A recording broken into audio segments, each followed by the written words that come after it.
السلام علیکم دوستانو، په دې هیله چې ټول به راته روغ او جوړ اوسئ. تازه د خوشحالۍ خبر د افغانستان کرکټ بورډ د پاکستان سره په مارچ میاشت کې د لوبلړۍ ترسره کولو په اړه خبرې کړې دي. افغانستان کرکټ بورډ د استرالیا سره د 500 ورځې لوبلړۍ تر لغوه کېدو وروسته د پاکستان کرکټ بورډ سره خبرې کړې دي او ښایي پاکستان سره به ډېر ژر لوبلړۍ ترسره سي. پاکستاني رسنۍ دا کوي چې افغانستان کرکټ بورډ له پاکستان سره د لوبلړۍ ترسره کولو ته هیله مند دی، ځکه چې د کرکټ نړیوالې شورا د فیوچر ټور له مخې باید د دواړو لوبډلو ترمنځ 500 ورځې لوبې ترسره سي. په همدې تړاو افغان کرکټ بورډ په دې هڅه کې دی چې له پاکستان سره لوبلړۍ ډېر ژر برابره کړي، چې په دې تړاو یې پاکستان کرکټ بورډ سره هم خبرې سوي دي، خو تر اوسه یې د پایلې په اړه څه نه دي ویل سوي. د معلوماتو له مخې د افغانستان کرکټ بورډ په متحده عربي اماراتو کې د مارچ په میاشت کې د 3 ورځنیو لوبو د ترسره کولو هیله څرګنده کړې ده. بلخوا پی سی بي د پاکستان سوپر لیګ او نیوزیلند ترمنځ د 3 لوبو د لړۍ په انتخاب غور کوي.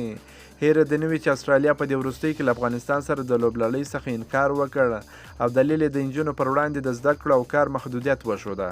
که مو دا ویډیو خوښه سوې در سره لایک کړئ او د خپلو ملګرو سره هم شیر کړئ. که په دې چینل کې نوي یاست پوپل سپورټ در سره سبسکرایب کړئ. د نور تازه معلوماتو لپاره هم زموږ سره اوسئ. تر بلې ویډیو پر د الله په امان.